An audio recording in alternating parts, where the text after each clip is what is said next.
नमस्कार, हमारे चैनल आपका खबरी लाल पर आपका स्वागत है। चुनाव की आहट मिलते ही राज्य में राजनीतिक हलचल बढ़ने लगी है। सभी पार्टियों ने अपनी राजनीतिक सक्रियता बढ़ा दी है। हमने भी जनता की अपने विधानसभा का हाल जानने की इच्छा को देखते हुए विभिन्न विधानसभा सीटों पर संभावित प्रत्याशी और उनके हार जीत की संभावना को लेकर आमने सामने नाम से एक पूरी सीरीज तैयार की है।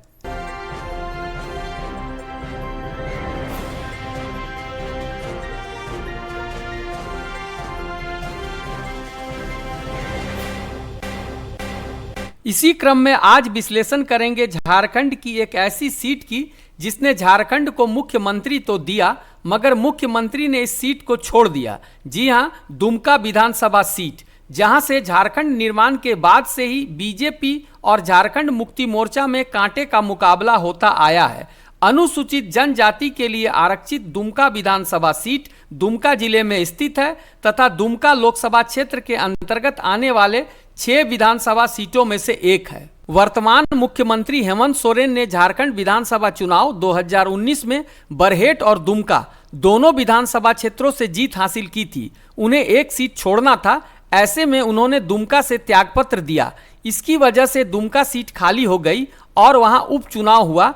उपचुनाव में भी झारखंड मुक्ति मोर्चा ने अपना कब्जा यहां से बरकरार रखा। आगे बढ़ने से पहले पीछे क्या होता आया है, कौन कौन यहां से कब कब विधायक रहे हैं, ये जान लेते हैं। 2005 में निर्दलीय स्टीफन मरांडी यहां से जीते थे। 2009 में हेमंत सोरेन झारखंड मुक्ति मोर्चा से, 2014 में लुइस मरांडी बीजेपी से, 2019 में पुनः हेमंत सोरेन झारखंड मुक्ति मोर्चा से तथा बाद में 2020 में हुए उपचुनाव में सीएम हेमंत सोरेन के भाई बसंत सोरेन ने बीजेपी के लुइस मरांडी को 6,842 वोटों से हराकर यहां से जीत हासिल की थी। दुमका से उम्मीदवारों की बात करें तो झारखंड मुक्ति मोर्चा की तरफ से बसंत सोरेन ही उम्मीदवार होंगे।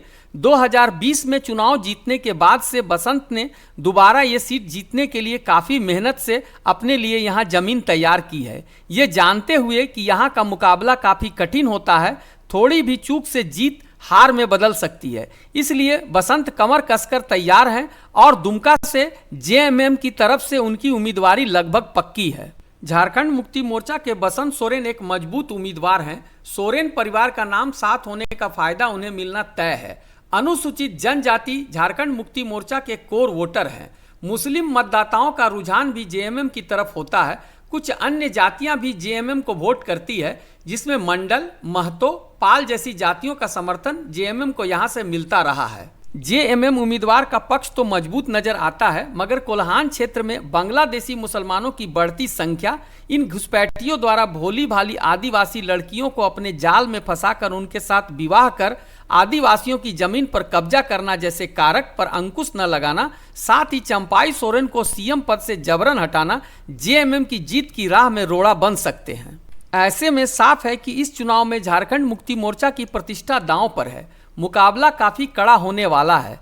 अपनी जीत होगी, इसके लिए जेएमएम आश्वस्त नहीं हो सकती। 2019 में किए गए चुनावी वादों को पूरा नहीं करना, चुनावों के ठीक पहले मैया सम्मान योजना के नाम पर जनता को लॉलीपॉप पकड़ाकर सोशल मीडिया के इस युग में बरगलाना आसान नहीं है।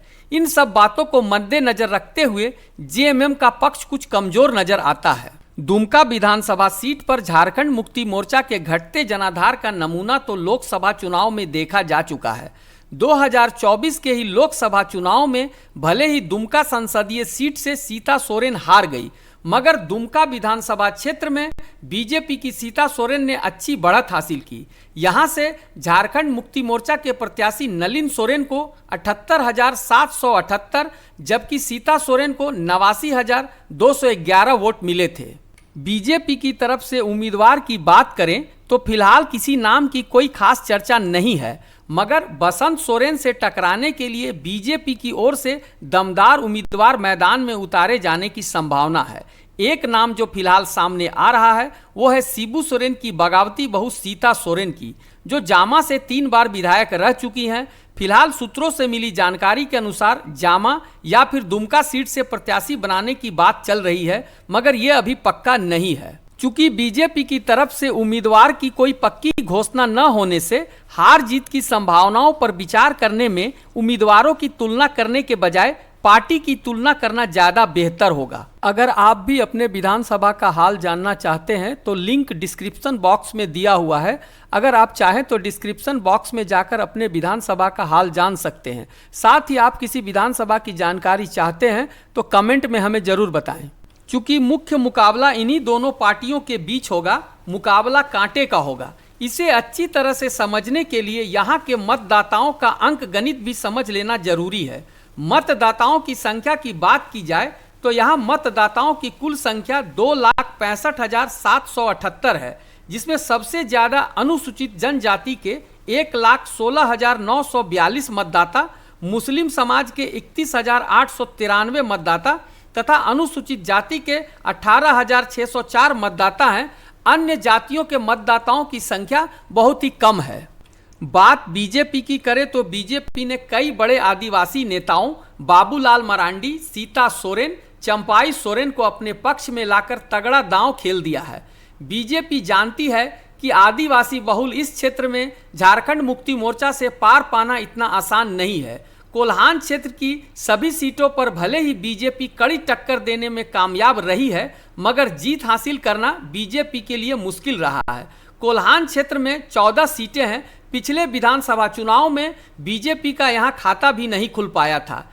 14 सीटों में 11 पर झारखंड मुक्ति मोर्चा, 2 पर कांग्रेस और 1 पर निर्दलीय प्रत्याशी को जीत मिली थी। इसे ध्यान रखते हुए बीजेपी ने जेएमएम के झूठे वादों को, या यूं कहे तो जिन वादों को पूरा नहीं किया गया, उसे जनता को याद दिलाने के लिए अखबारों और सोशल मीडिया के माध्यम से 2019 का वादा था, 2024 तक आप में से किसी को मिला क्या नाम से पूरी एक सीरीज चलाकर झारखंड मुक्ति मोर्चा के विरुद्ध युद्ध सा छेड़ दिया है। दुमका लोकसभा चुनाव में मोदी मैजिक का भरोसा, विभिन्न क्षेत्रों के पार्टी के प्रभारी और नेताओं की परिक्रमा करने वाले स्थानीय नेता और कार्यकर्ताओं के भरोसे रहना, अति आत्मविश्वास और बूथ प्रबंधन में गड़बड़ी ने बीजेपी की लुटिया डुबो दी थी, मगर इस बार अपनी पुरानी गलती को सुधार कर कमर कसकर मैदान में आ गई है। बीजेपी का भी दुमका में अच्छा जनाधार है। आदिवासी नेताओं को अपने साथ लाकर अपनी खोई प्रतिष्ठा को वापस लाने के लिए बीजेपी कृत संकल्प है। एक मजबूत नेता अगर उम्मीदवार बनता है तो बीजेपी की जीत की संभावना बनती नजर आ रही है। वर्तमान स्थिति, राजनीति का अंगगणित, ताजा घटनाक्रम, सीता सोरेन तथा चंपाई का बीजेपी में जाना जैसे कारकों को देखते हुए हमारे राजनीतिक विश्लेषकों ने दुमका से बीजेपी की जीत की संभावना जताते हुए बीजेपी को पहला तथा जेएमएम को दूसरा स्थान दिया है। चूंकि मुकाबला एनडीए और इंडिया गठबंधन के तहत होगा, जिसमें अन्य बड़ी पार्टियां कांग्रेस, आजसू किसी न किसी गठबंधन में होगी, अतः तीसरे स्थान की दूरी बहुत अधिक होने के कारण तीसरा स्थान किसी भी पार्टी को नहीं दिया गया है। आपका क्या मानना है कि दुमका से किसकी जीत हो सकती है? कृपया कमेंट में हमें जरूर बताएं, ताकि प्रत्याशियों की घोषणा हो जाने के बाद के वीडियो में हमारे विश्लेषकों की राय के साथ आपकी राय भी शामिल हो सके। अगर आपको हमारी खबर पसंद आई तो हमारे चैनल को सब्सक्राइब और लाइक कर ले। साथ ही अपने विधानसभा क्षेत्र की जानकारी चाहते हैं तो उसका नाम कमेंट में लिख दें। धन्यवाद।